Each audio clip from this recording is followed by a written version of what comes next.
Thanks, Nick. I appreciate it, folks. Thanks for making the time. I do appreciate it. We have just about an hour for this, so I had to cut some slides to get it down to size. So we've got a few things we got to cover in the next hour. So here's our brief agenda.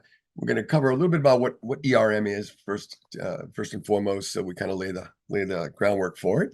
We'll discuss governance and how important that is going to be in this process of implementing a framework, an enterprise risk management framework.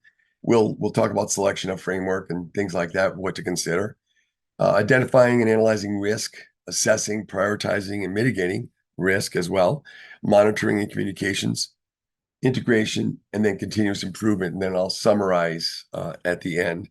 So without any delay, we're going to go through what is ERM. So enterprise risk management is really just a strategic approach that considers all risks an organization faces, breaking down silos across different business units. And depending on your verticals, there are so many different types of businesses that we serve. And I'll tell you, I see so many that are struggling with decentralization, and this tends to lead to the siloed effect, if you will. And an enterprise risk management framework will help solve a lot of the issues that you encounter with that kind of a new dichotomy and a new breakdown of the way business has been performing since COVID and some before. And the next aspect of this, really, we talk about this, it helps the decision-making process related to risk, right? So traditionally, ERM covers the following types of risk: compliance and regulatory risk, operational risk, financial risk, and strategic risk. And when you look at that, some people get hung up on like, well, somehow I heard there was more, there's reputational risk, and there certainly are different categories, of the risks that you see out there. I don't want folks to get so hung up on whether there's 4, there's 5, because some different organizations combine them. I've seen where the financial 4 are listed as operational, financial, strategic, and emerging. And then there's also 5 others have said 5 main business risks of financial, operational, strategic, compliance, and reputational. And then other ones of business are economic, compliance, security, financial, reputational, operational, strategic. At the end of the day, again, focusing on the grouping of the types of risks at your business, because each business is so different than the next. So don't get bogged down in the minutia. A big piece that is across the board important to the success of any kind of endeavor like this here, the implementation of an enterprise risk management framework, is really getting buy-in. It's really, I came from the financial industry myself many years ago. We still serve so many financial clients, and it was always, we always talked about, and the examiners did, what we call tone at the top, right? And that's where, you talk about the buy-in of key stakeholders in this project specifically, but other very important ones to any organizations, having that big buy-in, whether it's the senior executive team or board of directors or committee that was established. Getting that governance structure to oversee this risk management process will help make this be a successful endeavor for your organization. So we identify those stakeholders, who's going to be involved in the implementation process, including what roles they'll play in that and what their responsibilities will be. It's a big process, and in some cultures, different businesses run differently, and it may be literally a culture shock to make these kinds of changes. So take baby steps if you need to, but get the right people at the table, discuss what your goal is. It could include, like I said, a risk management committee or board of directors that's responsible for setting that management, the policies and the procedures at that high level, and having that buy-in. It's also, that's going to matter much later as well when we talk about when we do get a good program in place and a framework, and we start identifying and mitigating risks or prioritizing risks that are encountered, how we're going to put strategies together to mitigate those. That usually requires resources, whether it's financial or human resources to move to mitigate a risk or close the risk. You're going to need the buy-in from the superiors at the organization. Also, determine the risk appetite. A lot of people struggle with this. For me, I think it's kind of straightforward, but maybe I've been living it for so long. But determine the organization's risk appetite and tolerance levels. It's important that you do that up front, and this will include, at the high level, the risk management committee or board, whoever you assemble. But this involves understanding how much risk an organization is willing to accept in pursuit of its objectives. So if your business is pretty well run, you're going to have annual strategic planning that takes place at a high level. Each business unit will have their directives from that, and it's those carrying out those kinds of activities that are so critical, and having that infrastructure in place that will help you be successful. Well, when you have those directives and those objectives from the business level, and you need to establish, what risk are we willing to take to carry out that objective, right? To make that happen in our organization may be very pricey. It may be very risky by implementing, whether it's new technology or going into a new delivery channel that we haven't done before. So you got to really weigh that in, and having the right people again in the committee, or on the committee rather, and involved in this process will help you be very, very successful. So now we get to the part where, hey, we've talked a little bit about kind of oversight of it, right? And what an enterprise risk management, structure or framework is a little bit. But now we want to talk about, selecting a framework. And there's a number of different frameworks out there. I'm sure you all have seen or heard of different ones, but you want to select a framework for your organization that aligns with the goals and objectives of your business. Now, you may the folks on this call may be from we've got clients in the professional sports arena, as well as we've got financial. I mentioned financial clients in manufacturing. These are dramatically different businesses and organizations that have different risks that they are dealing with all the time in their organization. So looking at a framework that's closely aligned or aligned similarly with your business and your goals as a starting point is great. That's important. But it doesn't have to be perfect from the get-go. Don't overthink it either. Get a reasonable one that serves you well, and you're gonna see as we talk through this more. There's gonna be some things that you're going to modify with it as you go, as you mature, and your framework matures along with your policies and your business processes.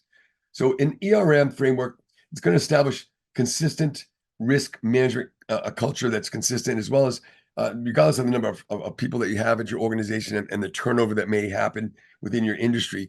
At the end of the day, it should be a program, a process where you plug in new folks, it still runs like a machine.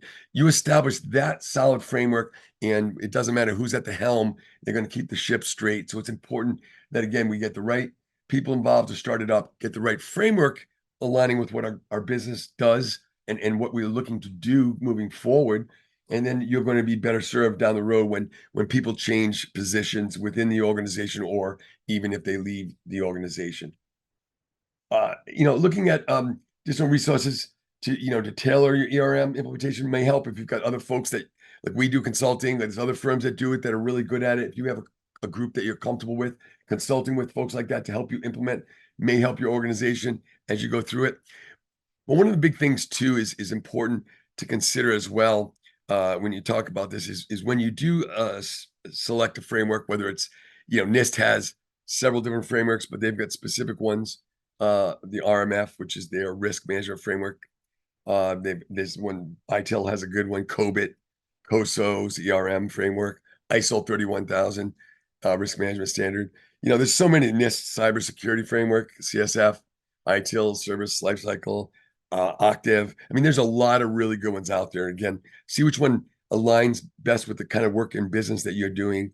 And then one of the things I recommend highly is mapping your controls, right? And your controls, a lot of people are like, yeah, what exactly do you mean by that?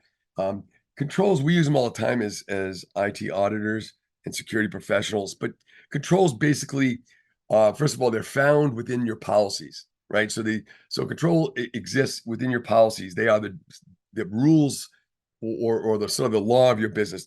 Doing this, do that. For example, I'll give you an example of an easy control. Say we have one that says we're going to run external vulnerability assessments every quarter. The control is to run the vulnerability assessments, and the frequency is every quarter. And who's going to run it? We'll say our security team will run them every quarter. So now we know who's going to run them. We know what they're going to do. And this control helps us identify potential vulnerabilities on our network in that example. So that's kind of an example of a quick example of a control that will be found in a framework, in your security framework, or your set of policies more specifically. So looking at your policies, you'll see a role, a clearly defined role, and a responsibility. Map these controls to your framework, and it will serve you well. The reason why is you'll see that a lot of these frameworks, they look redundant to a degree in the sense that, like, for example, if you take access controls to systems, access controls, there are a number of control objectives there to monitor and govern access to critical systems and network facets of your business. And by having them grouped together and mapping them from the policy or policies at your business that have to do with access controls will help when you go to test those controls. So that's a really big thing that will help you. You do it once and you're pretty good. You'll have to adjust it regularly, but you're pretty good. The hard work will be up front during the mapping. And again, if you're consulting with anybody, they'll know what I'm talking about, and that will help you down the road to kind of make this a repeatable process. And the last thing on this slide, which is a real important one, is don't overthink a lot of it. Remember that every control objective that's going to be in the framework, it doesn't have to apply. I mentioned, we work with professional sports teams. Some challenges that a sports team has is going to be entirely different than a hospital that we're doing work for. They have different control objectives. They're in a different industry completely. So things like that. If you're looking at your framework and you're like, oh my gosh, not all of these seem to apply. Non-applicable seems to be good. It works. So just map the ones that work for your business, and you'll tune it as you move forward with that. But that's an important one. Jerry, I have a quick question here, and I Yes. apologize if you end up answering this further on, but where is the best place to start when it comes to mapping my controls to my ERM framework? And are there any solutions you'd recommend to assist in this effort? Yeah, it starts with your security. I hope you have a chief security officer or somebody who's acting as your security officer, whether it's a VCISO, virtual chief security officer, or one on staff. But at the end of the day, they're responsible for your holistic security program and ensuring that policies exist. And as I mentioned earlier, policies will have this several facets or components to make up what a policy. But at the end of the day, your policy is going to have those roles and responsibilities. Those are control statements. Those are the controls. So that's where you start, right? So I have my controls on, say, access control. It may say somebody with administrative privileges, logging in can be only be achieved to, within these business hours, or it may, we may speak to password strength. But the point is, identify any of the policies in your business that have those particular control statements. That's where your controls live. So that map those by identifying them, and then identifying them within the framework that you've selected. It's a one-to-one or many to one sometimes relationship, but that's exactly how it's done. And hopefully that was helpful. Now moving on this one, this is an important slide. This one and the next one really we'll spend a little bit of time on because it's quite complicated, or can be if you don't understand the concept of it. But the goal is to identify and analyze risks in your business. So identifying and analyzing business risks is a critical step in the risk management process. That makes sense, I think. To do it effectively, your business needs to follow a systematic approach. This is a common approach.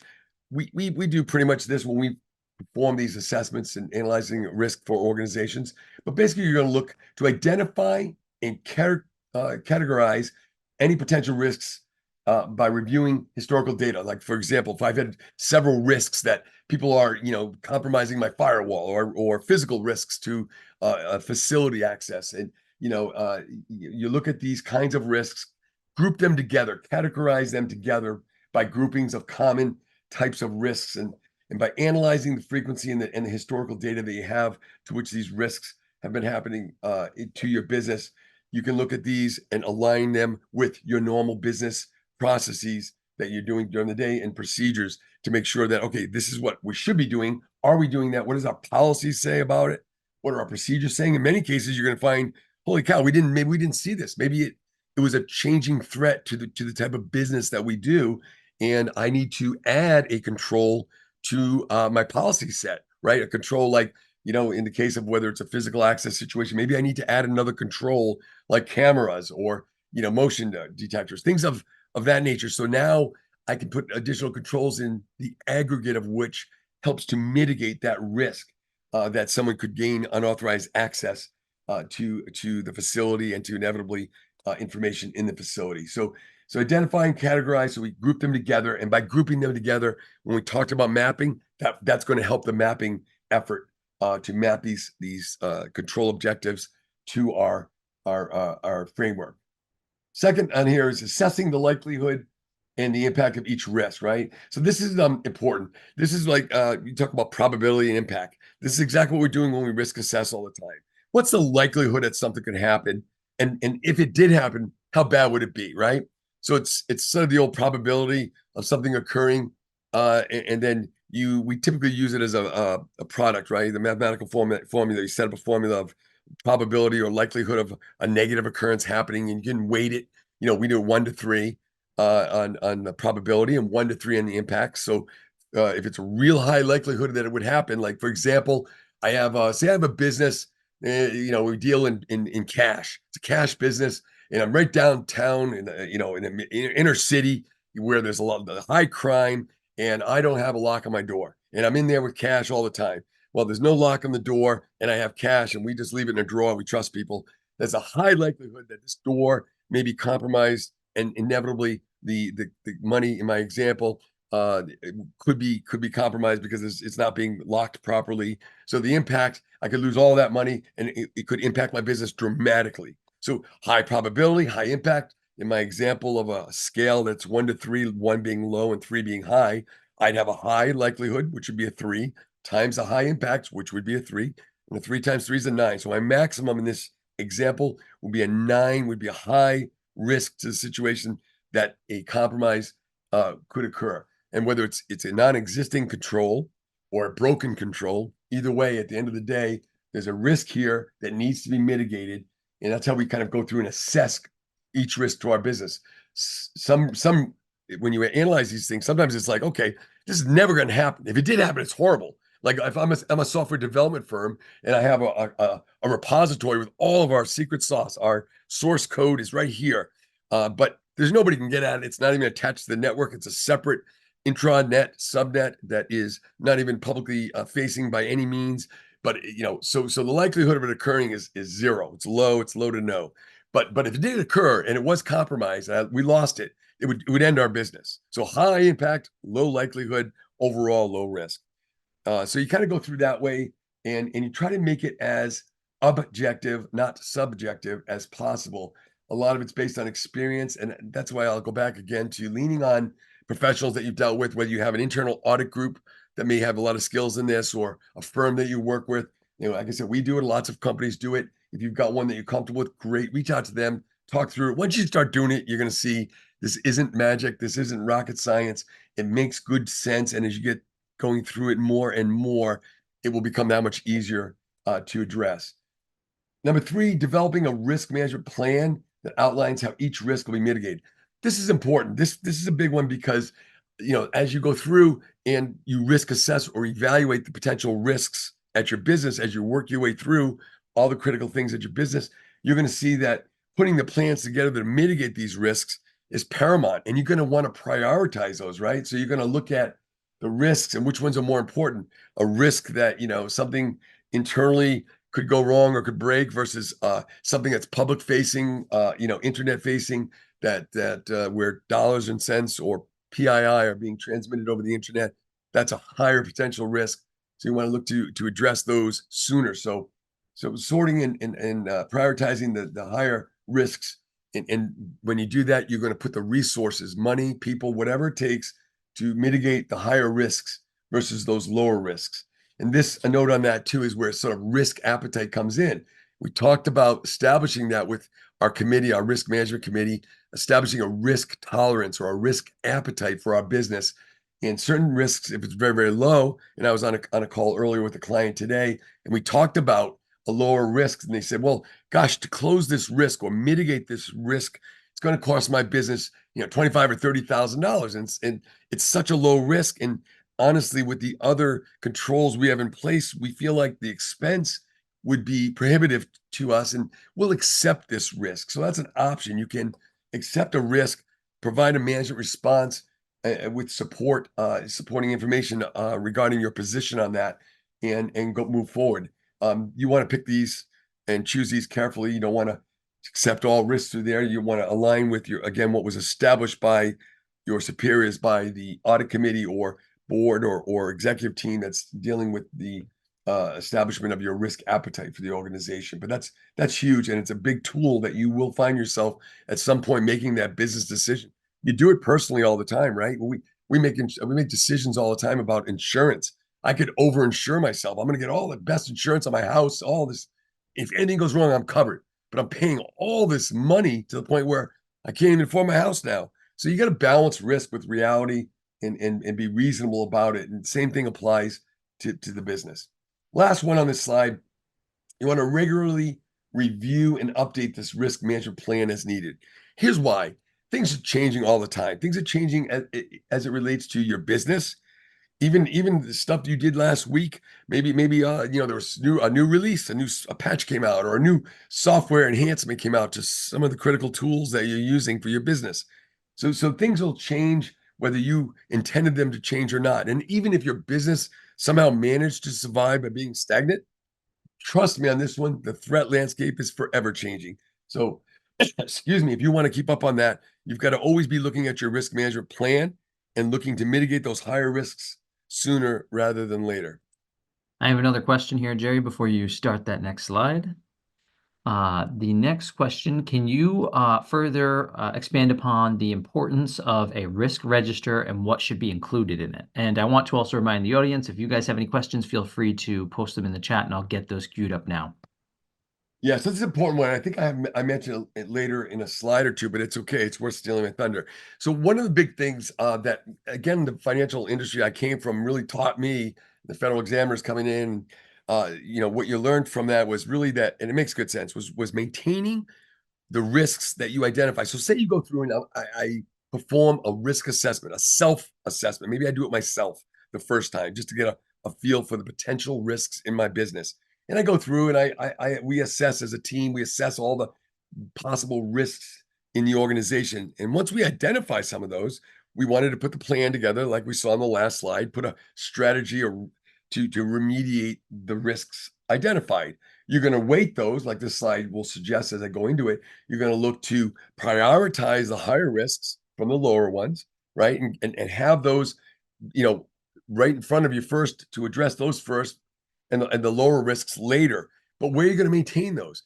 And the answer is to the question was the risk register. So a risk register is simply a document. A lot of people use a spreadsheet. Some have more fancy tools. At the end of the day, a risk register is going to be a repository for risks. Now, when we do it, we always recommend you have at least a couple of tabs. One tab for the open and active risks, and what you'd list in there, I'm going to cover in a moment. And the second tab would be closed risks. So I've remediated them. I brought them to closure. Here's how I did it, blah, blah, blah.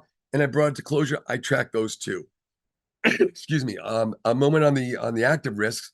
What should be in your risk register is simply this. I go through in any business. I'll bet on this call, folks that are in your business are from different business units, right? Somebody might be in finance and somebody's in IT. So, different areas, we have different risks. Maybe there was a vulnerability assessment performed on our, an internal vulnerability assessment performed on our network, and there were a couple of risks identified.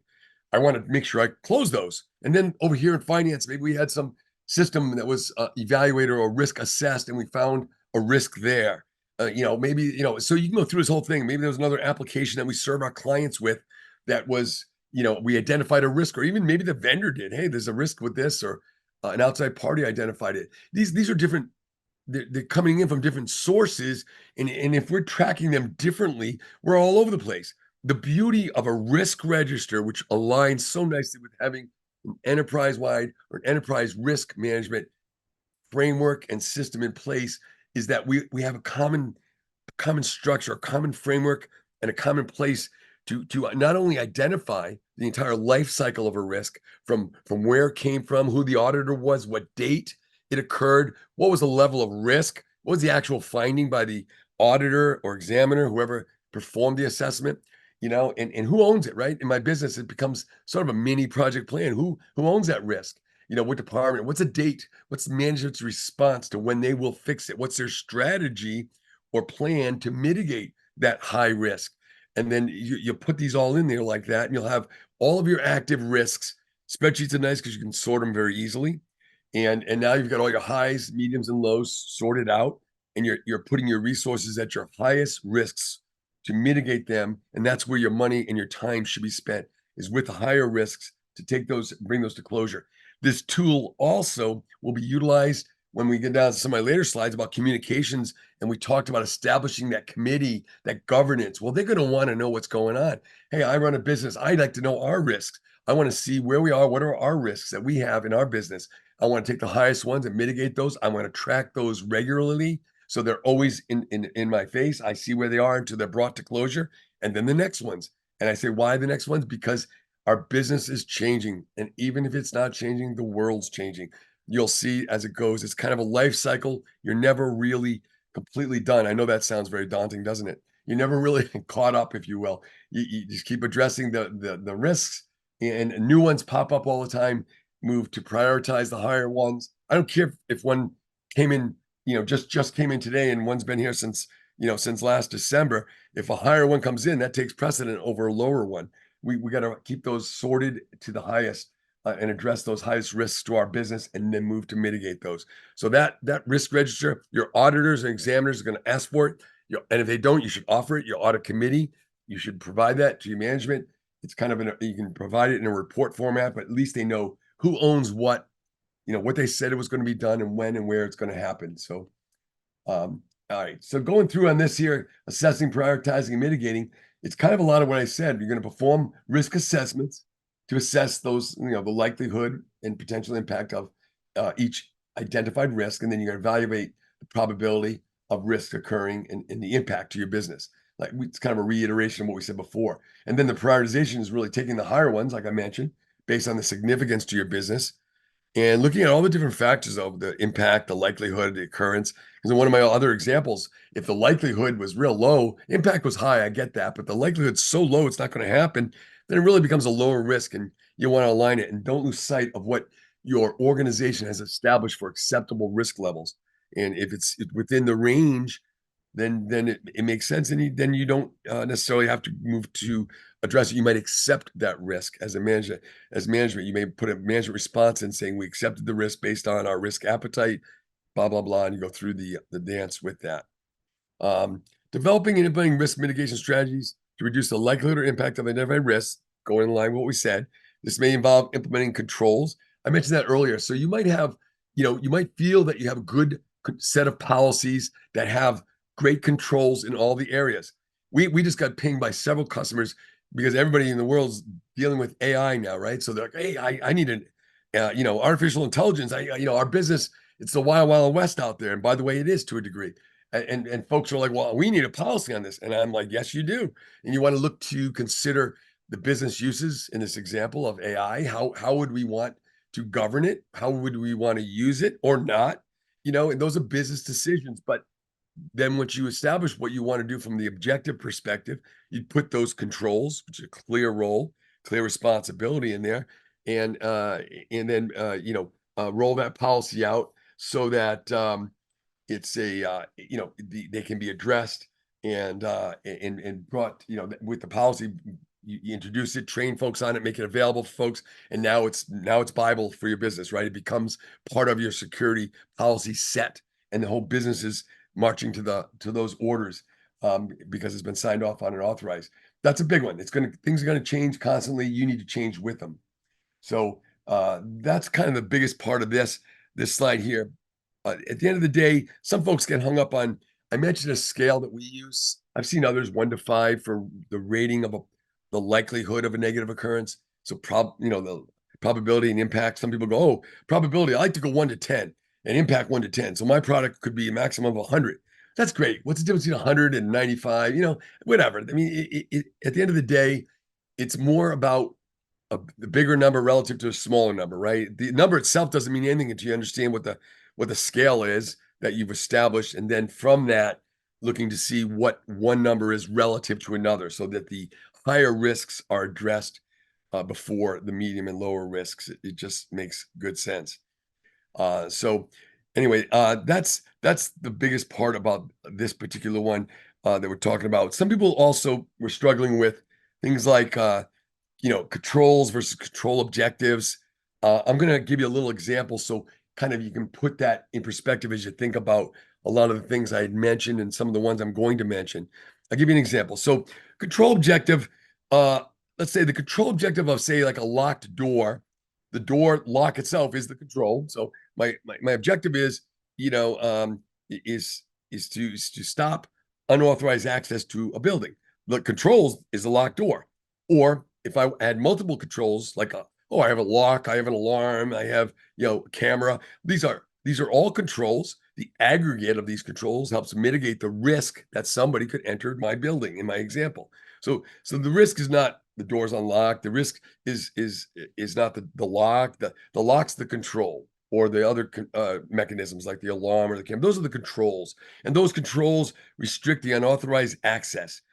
The risk is that the unlocked door could result in the compromise of, let's say, unauthorized access to PII, personally identifiable information, or in my very, very simple example earlier, of money. If we're counting money, we leave it on the counter there, and we don't have locks, they could gain access to this money, and the impact could be huge on my business. So I know it's a little bit of the dance that auditors use, but it is the nomenclature used, and you really do need to understand a bit about it to kind of work your way through it. So as we go through here, monitoring and communicating. Big piece of this is, as we talk about the items earlier, you think about the risks, and I mentioned that risk register. That was really good. I'm glad someone asked that question. Now we want to take these, the processes that we have in place for our establishing our risks and our risk management. We're going to monitor these regularly. So we may fix a particular risk, we may mitigate a risk by putting controls in, but we need to keep assessing it, right? Risk assessment is not a one and done. Unfortunately, it's not I just assessed it, we're good. We're never going to have to touch that again. Let's move on. Risks arise all the time because of a lot of changes that can occur. And so you want to constantly revisit, reassess your risks. That's why, depending on your organization, the governing bodies, the outside bodies especially, are requiring certain businesses to do, risk assessments ongoing. And also another note about that is, it's also important, while self-assessing is important and helpful, it's a great tool, there's no substitute for having an independent third party come in and assess. We do it. Lots of businesses do it. If you've got a good one, go to them, work with them. But in between, you can self-assess for sure, mitigate risks as they're identified, put them onto your risk register. It doesn't matter if you established or identified it. Rather, you found the risk, good. You found it before it became, a compromise and resulted in, loss to the business or impact to the business. You take it, put it on the risk register, assign ownership, work to mitigate that risk, and bring it to closure. So that's a key thing. And again, like I always said before, business changes, technology changes, and the threat landscape is always changing. So keep going through and tracking those. Also, again, a big part of this is communications. So communicate and report. Escalate the risks in your organization. Early on, one of the earlier slides of governance, we talked about, hey, let's get this information. Let's establish the program, what we're about to do with our enterprise risk management framework. Let's get the buy-in by our key stakeholders, by our, establish that risk committee or the board, the governance of this whole thing. It's not just for structure to make auditors on the outside world come in and look and say, yeah, this is good. They got governance, they get this going on. It's because in reality, in the business that you're in, by us having that framework in place, now when I have a risk identified, I can report that risks and to my superiors. I've gone through, I've monitored it. We mitigated it maybe 6 months ago, and I see it popped back up again for some reason. There's some, it's a key risk indicators that we established, and we see that something is showing its head again. There may be, we may be at the cusp of that risk again popping up and may result in an impact to our business. So we want to get ahead of that. So we identify it, we report it, and sometimes that's hard for organizations to self-report. So often getting that independent party in there, it's not just you saying it, that it needs to be done. It's an outside party saying, no, you do need to spend the money or do need to make that investment in time to mitigate or close that risk and bring it down to a reasonable level. You're never going to completely eradicate risk. The idea of that sounds great. It's pie in the sky. So going through and kind of a continuous. I always picture it like a life cycle. Usually when I do these, I have diagrams and stuff. I thought, you know what? I'm going to go straight out, no little diagrams. Just going to talk to you about it. But essentially, it's a life cycle of a risk where it's been identified, it's been moved to your risk register. I've got all the key elements, what needs to be in that risk register, so it looks like a mini project plan for each of the risks. And then we sort it and prioritize it. We move to mitigate it. We have an owner, so if something goes sideways, we have a goal date. We know when it's due to be fixed. If it's not fixed, why isn't it? We're reporting it. So management, look at, I am in upper management in my business. I don't like surprises. I like to know what's going on. If we've got an issue, we're going to deal with it head on, but I don't want to popping up and having a risk. Yeah, that's been here for a year. What do you mean? Why don't I know about it? So communications.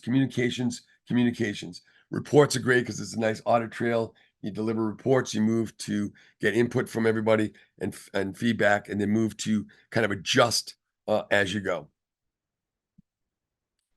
That leads us to our next one here. We're looking at integration, right? So we're integrating our risk management, like our whole new sort of framework, our it may be a culture shock or change to your business. That's okay. But we're integrating what we do with our normal business processes.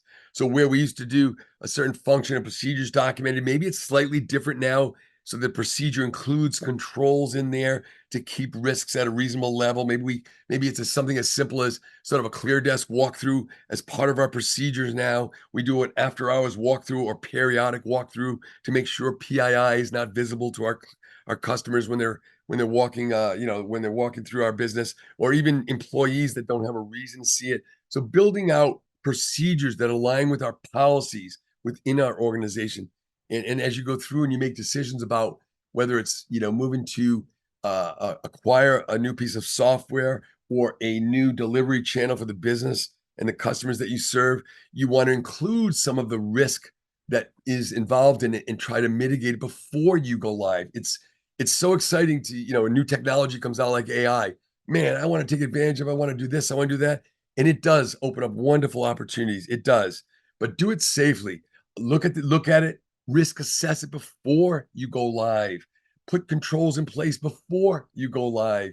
Make sure it's ready to go. Now you turn it up. So maybe it goes in production, 3 months, 6 months later. But when it does go in, your name's not going to wind up on a list where it was implemented and there was a compromise because you were in such a rush to move something to market, and you've done a disservice to your business and the customers you serve. So think about things as you go, build risk into your process, and it will become natural and become second nature to you. Jerry, And you mind if I surely, interject for a question real yes, quick? yes, sir. Actually, a comment and a question back onto the topic of risk registers. Richard had just chimed in saying that he had used Smartsheet in the past for the risk register, and also, as you had mentioned, Excel spreadsheet. He had used that one as well for risk register. That was a comment. And then the question I have from another audience member is, what does the term risk universe mean? So risk universe, that's a simple one. Risk universe is, and then I have a comment for the Excel and the spreadsheet method that Richard mentioned too. So the risk universe really is, it's different for every organization, right? We mentioned the different verticals that Compass serves. Well, you may be one of those I mentioned, or you may be in a different one altogether. But regardless of the business that you are performing, the commerce that you do, your risk universe is going to be basically a compiled list, a list of the potential risks to your type of business. So manufacturing is going to look different than somebody over here in the healthcare industry. It's going to look different to somebody who is a professional sports team. So that's all it is. It's a simple list. That's your risk universe, and your business will modify and group these together, categorize them. So now you can put controls together in place to mitigate the risks in your risk universe. And we all know controls live in your policies, and we all know your policies must be approved by your upper level, whether it's a board of directors or executive management. They need to be reviewed at least annually. They need to be signed off on and authorized. Quick note while I mention policies, because it is the foundation of all this, it's where the controls live that we're going to map to our ERM framework. But these policies have different facets. They should first have purpose or objective. What is the purpose of this policy? Then what's the objective of it? I'm sorry, the purpose. Then what's the scope of it? So my purpose and objective might be, to restrict unauthorized access. Maybe it's my access control policy. The scope of it's enterprise-wide, including all, contractors and, and third-party providers that may serve my business, as well as my employees. So I have my objective. I have the scope of it. That makes sense. What if people don't follow the policy? Well, we need to have some enforcement. So there's the third thing. So enforcement. You read them a lot of times. It'll say things like up to and including termination could occur. Blah blah blah blah. So that's the third piece.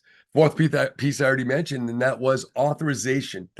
You have the history of changes, and you'll have authorization sign off by board of directors, executive management. This is now Bible. We reviewed it on this date. We found these changes. Management reviewed them and signed off and approved those changes. Let's get them out. Let's implement these policies, which means training our staff, make these available to our staff, and make them read them and acknowledge that they have them and they need to follow them. So those are the four things. And the fifth is the most important. What is a policy without policies and control statements? That's the most important piece, is the policy control statements rather.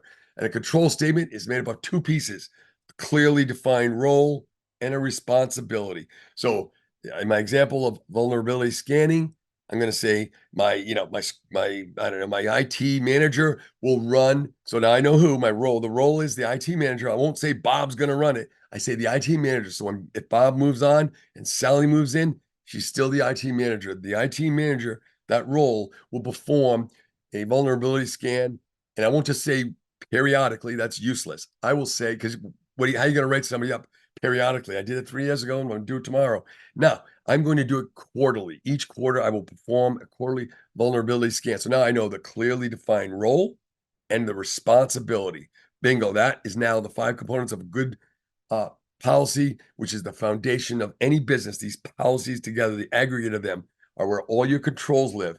And you're going to group them within those policies, but sometimes some are overlapping and some are in different policies. That's why we say taking those and mapping them, even if they come from different policies, mapping common control language. Like I use the example of access controls, finding those policies that reference controls, that have control statements about access to systems or network components. I'll map all those to the area of my framework relative to access to systems access or network access. So that's kind of how that piece works. And the last note I wanted to make on that great comment that one of the folks had mentioned about smart sheets and Excel spreadsheets. One of the benefits I mentioned was a sorting capability. The other one is this too. We use this a lot. It's kind of a neat way of doing it. So while I mentioned usually I have 2 worksheets within the workbook of my risk register, I actually might put 3. I might have a third one, which would be a key and a legend or key. And what I mean by that is this. So just like grouping our common risks, because I can mitigate sometimes several risks with 1 or 2 controls if they're very related. So what I'll do is I recommend that folks establish sort of a 3-letter common tag for common risks. I'll give you an example. Maybe I had a risk about accessing, a particular system, and I had another one about access controls, and so maybe they came from 2 different audits. It doesn't matter. They're both on my risk register, and because they're related to access controls, I may put ACC in both of those in one of the cells, and now I can sort on common control weaknesses. So I can put a common risk management or risk mitigation strategy together that will address both of them or several of them. Maybe it may be still require more than one control, but still I've got common ones sorted and grouped together. So having those acronyms makes it easier to sort, and you can jump back if you're not sure what they are, and you can add new ones as they arise. But that's where the legend comes in on one of the worksheets. I highly recommend it. It's a great tool. It works well in kind of helping you work your way through this, because there's a lot here and you're going to need a lot of buy-in across the board. So it's got to make sense. It's got to be easy to convey. And I think this program does. So thanks for the questions. I'm gonna move forward with some of this, and then we'll open up to questions in the summary coming up in a few minutes. So basically ensuring that risk considerations are taken into account when you're developing strategic plans. I mentioned that it is a requirement in many industries that you have, or hold annual strategic planning sessions. We do it. We did it when I came from the banking industry. We did it, Q4 of the previous year. You set up budgets. Hey, we're going to look into getting this new blah, blah, blah, business delivery channel or a business opportunity for us. We want to drive revenue. We want to, all these great objectives. That's great. That's what strategic planning is all about. But when you're doing these, you're going to now have a better approach to it. You're going to consider with the strategic plans, the possible risks. You're now going to have that risk management program and framework in place that you can now assess these strategic plans, these business objectives, and you can lay over or overlay them and map them to your framework and look to identify potential risks and mitigate them maybe hopefully before it's implemented, right? If you see like, hey, we're going to roll this out, that sounds great, but let's go ahead and assess it. Let's put in controls and make sure that we've got a control in place, but also make sure that you're able to monitor that control because, we change all the time. Business changes, risks change. So put a control in and a way to monitor it, which is a great thing. So making that investment and those decisions the right way by including or considering the risk possibilities and getting ahead of those proactively to potentially mitigate those is going to be paramount for you and for your business. All right, making good progress. Continuous improvement. We've been kind of talking about that a little bit already. You got to hopefully picture that life cycle in your mind, and it's the idea that you're going to continuously review and improve the enterprise risk framework based on changes to your business, lessons learned from past experiences. You're going to regularly perform risk assessments and update those assessment techniques and approaches. And maybe you go from an internal self-assessment approach first time around, and then you involve an independent third party, maybe to kind of give you kind of a independent view or check on those, and then you'll continue to mitigate those and put those strategies together to mitigate the risks and in a prioritized fashion, and we'll maintain those all on our risk register so that Jerry's happy after you said all this, that you've taken it to heart and you walk away here with at least a good understanding of a solid approach, and when risks do arise, because they will, you'll have a place to track them, prioritize them, and address them and mitigate them to minimize the impact on your business and the customers that you serve. So follow these steps, to tailor and move forward with the implementation of your framework, reviewing it to change it to meet your specific needs of your organization and the needs of the organization's customers that you serve, so that you remain in business and you're there to serve your customers in a more sound and secure manner. Establishing this effective enterprise risk framework is going to help you identify, assess, and manage risks across the entire business, the entire enterprise. So that's the goal of what we're trying to achieve here when we talk about, a lot of the features or facets of what goes into the framework, the foundation of that framework being your policy set. And I know there's a lot of terms. I apologize for that. I'm an IT and security professional, and we live in the world of acronyms and things. And so if you're more of a business person on here, I apologize for that, but I will answer each and every question on the call as much as I can, but also after, as Nick had mentioned. I'm going to go through a brief summary, then I'm going to open it up to questions. And then again, furthermore, if you don't want to ask it now, or you think of it later, if you're like me, you'll think of it later, grab my email or go out to compassitc.com and pose your question on a contact us form. And I promise you, I'll turn those around rapidly. So let's summarize, let's bring it all home so you have sort of a takeaway. And we're going to make these slides available. It's being recorded, as Nick had mentioned. And if you need to review it or share with your team, I think it's pretty solid. It comes from a lot of experience and a lot of sources for sure. So in summary, establishing that tone at the top. That's my old banking background, but it's brilliant. It's really that governance. It's the buy-in, not just so we get the program off the ground, but later as we work our way through the program, the evolution of identifying and assessing and prioritizing these risks. We now have that communications channel, that group, that governance group, that risk management committee that I can bring those risks to them, and they love that risk register. So I'm gonna bring that dog to them as well, and they're gonna be able to assess it in an organized fashion. When they say which one's your high risk, I'm going to sort it, and they're going to see the high risks and say, hey, are any of these common? And I'll sort it a different way, and I'll show them, yeah, these are all related to this kind of risk, and this is our plan. This is our remediation strategy to mitigate those risks for this group. And here's what we're going to do for this group. And they're going to say, well, who owns it? I'm going to say, there's a name right there. By the way, here's where the risk was identified. This was the audit or the exam, or this was a scan or a pen test that was performed, so they can see where it was, when it happened, what management said what they were going to do about that and how they were going to fix it. So as upper management, you now have that solid, plan of action, that risk register to use as a guide and a reporting tool. And there's other tools you can use, but that's a key one that it's gonna serve you well as you go through it. So let me work my way through the rest of these things. We went through the identifying and analysis of the risks, but just remember, it's an ongoing thing. All of this kind of is, right? So even using the same software for years, you'll see new features and enhancements come out. Now, those are wonderful, but remember, with those may come risks. So assess them maybe before you turn them up. Assess those risks. You mitigate them by putting controls in place, and maybe it means additional entries into a policy and making that policy available to your staff and getting it signed off on by upper management, so it becomes part of your security framework and you strengthen your security posture overall. The prioritization and mitigation is the key foundation to the whole thing, really, as you go through. But then again, it's never going to stay stagnant. It's these same controls that worked 6 months ago may be broken now for a lot of different reasons. Everything from new changes to the environment, to the software, to the business, to a process, maybe even a new person performing a role. Right? We talked about the procedures that building these into business processes.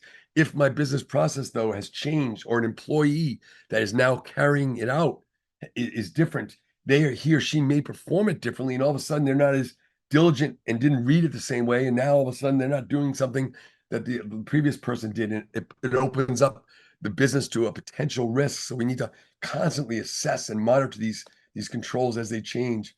And again, all the way through communicating with the stakeholders. Hey, here's what's going on, and here's how we're moving to keep things moving forward, so we serve our customers without having any impact on our business or minimal impact on our business. And the key part of the integration with the business processes is always having procedures. And I got to tell you from experience, with all the audit and risk assessments, and I've done tons over the years, people hate documentation. They're better with policies, I'll give them that, but even then they're very open-ended. They don't have a clear frequency of when something's being performed, or who's clearly owns it. That's the easy litmus test I mentioned earlier, was clear role, clear responsibility. But the other piece that's missing are those procedures. We talk about it as business processes here, but having your standard operating procedures for each critical role that aligns with your policies is beautiful. And remembering your policies, all those controls are mapped now to your ERM framework, and this is brilliant. They're going to come in and give you a gold star, and then you're going to do it again because it's going to change and new risks going to come about. But that's okay, because it keeps you busy. It keeps your business going forward, and new opportunities coming forward because of that. So continuously review everything, improve the enterprise risk framework by being cognizant of the possibility of change and being open to it. So that is the key part of my presentation. I think I left about 5 minutes for questions. Yes, you did. And I have a few good questions already. And I just want to remind everyone, this is your final chance. So get those questions in for Jerry if you want to pick his brain and kind of hear from his expertise. If you have any specific questions, I do have 2 or 3 good ones queued up here. The first one is, do you have recommendations on how to present risk or probability as objectively as possible? Typically, most risk and probability is subjective, and usually the obvious risk to IT/security pros is not as obvious to business pros. Yeah, that's a good one. So the taking a lot. First of all, the quick answer is experience definitely helps. Being more quantitative than qualitative, being more objective than subjective to when you evaluate or assess a risk, right? So as you go through and assess, but also having that independent view of that risk. So somebody who's new to risk assessing may assess a certain risk a certain way without having a quantitative manner or method to which they do that, or with less experience. So consult. My first recommendation would be to move to consult with an organization that has the experience, that can help you develop a risk assessing methodology. So it's quantitative, not completely qualitative, and it's more objective than subjective. That's kind of, I guess, the quickest answer.